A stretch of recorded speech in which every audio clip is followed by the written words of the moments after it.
السلام عليكم ورحمة الله وبركاته. بسم الله والحمد لله والصلاة والسلام على أشرف خلق الله سيدنا محمد وعلى آله وصحبه أجمعين. أهلا وسهلا ومرحبا بكم أعزائي المشاهدين والمشاهدات في موضوعنا موضوع القيم، وهذه الحلقة الثانية. تحدثنا في الحلقة السابقة وعرفنا ما هي القيم وما هي أنواع القيم، وذكرت 4 أنواع من القيم.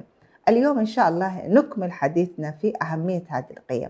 وقبل أن نبدأ في أهمية هذه القيم، السيدة عائشة رضي الله عنها قالت: سمعت رسول الله صلى الله عليه وسلم يقول: إن المؤمن ليدرك بحسن خلقه درجة قائم الليل سائم النهار.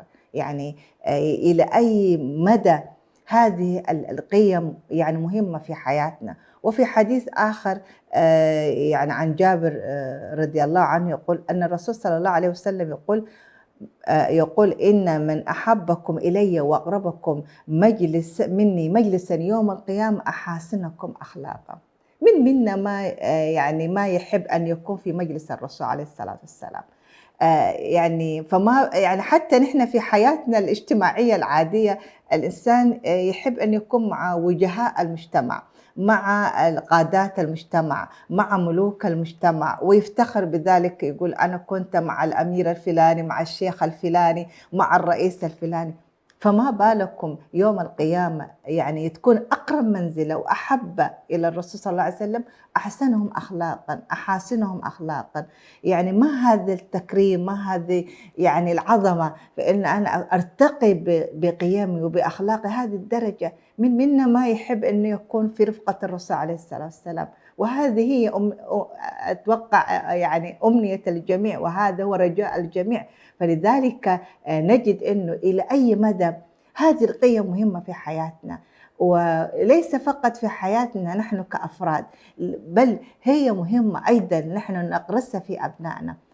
والطفل يعني الأبناء قد يجوا في المدارس التعليم الأكاديمي والدراسات والعلم، لكن لا يجدون هذه القيم بالشكل العميق وبالشكل الصحيح كما يجدونه في البيت. أهميتها لأنه أولا أثقل شيء في الميزان. يعني أثقل شيء في الميزان هو هي مكارم الأخلاق والخلق الحسن. والله سبحانه وتعالى وصف النبي: وإنك لعلى خلق عظيم. ويوم القيامة سبحان الله الكل يعني ينده باسمه وبصفته: أيها الحاكم العادل، أيها الابن البار، أيها البنت الوفية، وهكذا. يعني الكل ينده على الإنسان يوم القيامة بأحب صفاته وبماذا وبأخلاقه. فإذا كان هذا هو الأمر، فالعاقل من يعمل لآخرته. ونحن نكون حريصين جدا، ليس فقط أن ابني يحصل يعني 100 في درجة المواد الأكاديمية، لكن ابني يعني ما هي الصفات اللي يتحلى بها، إلى أي مدى يعني كان أنا تربيتي في ابني يعني قرست فيه الأخلاق الحميدة والصفات النبيلة. من أهميتها كذلك يعني زيادة الإتقان والإبداع في العمل. كيف يحصل هذا؟ الإنسان المتقن العادل المؤمن الصادق الأمين يخلص في عمله. هذه أمانة. إذا كنت أنا يعني أترأس مؤسسة أو مجموعة أو أقوم على عمل ما، فإذا كنت حقيقة أنا أتحلى بهذه مكارم الأخلاق وبهذه القيم الحميدة، أنا حأكون حريصة جدا أن أعطي الأمانة حقها، وأكون حريصة أنه أأتي في الوقت المبكر وأدي وظيفتي، ويعني اتق الله وأنا أعمل في هذا العمل. فذلك تأتي للإتقان بمعنى أنه الطالب اللي تربى على الصدق والأمانة، وهذا الطفل يعني نشأ في بيئة كلها بيئة تتحلى بهذه مكارم الأخلاق، هذا الطالب يعني حيكون له أثر طيب في المجتمع. وهذا ما نحن نسعى إليه. نحن لا نسعى للدرجات العلمية فقط، لا، نحن نسعى لمكارم الأخلاق وهذا الذي توج به، وهذا الذي وصف به الرسول عليه الصلاة والسلام. لم يوصف بالعلم ولم يوصف بالجمال لكن وصف بأنه لعلى خلق عظيم. وكانت هي واحدة من أسباب انتشار الإسلام. كيف انتشر الإسلام إلى جنوب شرق آسيا وأفريقيا وشمال أفريقيا وغيرها، وإلى يعني يعني عالم يعني إلى أن وصل في بقاع الأرض يعني مشرقه ومغربه، لأنه كان الذين حملوا دعوة الإسلام كانوا يتحلون، يتجسد الإسلام في أخلاقهم، في معاملتهم، في إحسانهم إلى الآخرين. مكارم الأخلاق كذلك من أهميتها، أو القيم الأخلاقية من أهميتها، تعمل على تنمية الجانب معاني الإنسانية في نفس صاحبها، فترتقي به، فتجد أن الإنسان كلما تحلى بهذه الصفات كلما كان إنسان إيجابي، إنسان متفائل، إنسان لديه عزة النفس، ولديه اللي هو الثقة بالنفس. فالإنسان يكون أنا صادقة لا حأخشى لومة لائم، ما حأشعر بصراع داخلي، لكن دائما إذا كنت أنا يعني لا سمح الله أنا يعني اتصف بهذه الأخلاق الغير محبوبة أو الأخلاق السلبية، حأشعر بعدم رضا، ويصل بي الأمر إن أنا الإنسان يكره نفسه. فلذلك أهميتها طالما هي جزء من الصحة النفسية، جزء من البناء النفسي، البناء الأخلاقي، البناء الروحي، البناء اللي هي الجانب الأخلاقي والإسلامي. فبالتالي نكون حريصين جدا، ولأهمية هذا الأمر نركز في هذا الجانب.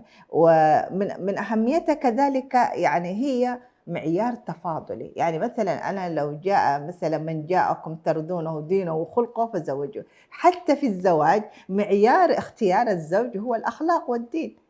وحتى في الزوجة كذلك، يعني فاظفر بذات الدين تربت يداك، يعني ذات حسب ونسب، كل هذه الأمور يعني دلالة على أنه حتى أنا لو أردت أن أناسب الآخرين فلا بد أن أكون حريصة جدا. أول سؤال أن أسأل عن أخلاقه، عن قيمه، كيف هذا الشاب مثلا، وبالمقابل عن الشابة نفسها. في حديث الرسول صلى الله عليه وسلم يقول إن الصدق يهدي إلى البر، وإن البر يهدي إلى الجنة، وما زال الرجل يصدق ويتحرى الصدق حتى يكتب عند الله صديقا. فإذا كانت هذه اللي هي قيمة الصدق، قيمة هذه المكافأة لهذه مكارم الأخلاق، إنه يكون الإنسان يعني يرتقي بها، أن يكون في الجنة. وفي حديث آخر يقول الرسول تقول يعني عن أبو هريرة يقول سألنا رسول الله صلى الله عليه وسلم من أكثر ما هو أكثر شيء يدخل الجنة؟ قال تقوى الله وحسن الخلق. إذا كان هذه الأمور التي يعني يمكن تكون يعني تدي لصاحبها إلا أن يكون واحدة من أسباب دخول الجنة. فمن منا ما يعني ما يكون أنه يعني يكون من أصحاب الجنة، أن يكون مع رفقة الرسول صلى الله عليه وسلم، يكون في صحبته وفي مجلسه. فهذه هي أهمية الأخلاق. وأتوقع كل المشاهدين والمشاهدات يعني الكل يتفق على هذا الأمر وعلى هذا المبدأ. والاتفاق لوحده ليس بالكافي، لابد أن احنا نركز. احنا كثير من الأمور احنا نقتنع فيها ومؤمنين فيها، لكن للأسف في أرض الواقع، في التطبيق العملي، هنا يأتي الإخفاق ويأتي الخطأ. فلذلك يعني تكون من ضمن هذه هي الواحد يذكر نفسه ويذكر كل المشاهدين والمشاهدات أن ندع نصب عيننا هذه القيم وهذه الأخلاق، وهي الشيء العظيم الذي نحن نتركه لأبنائنا.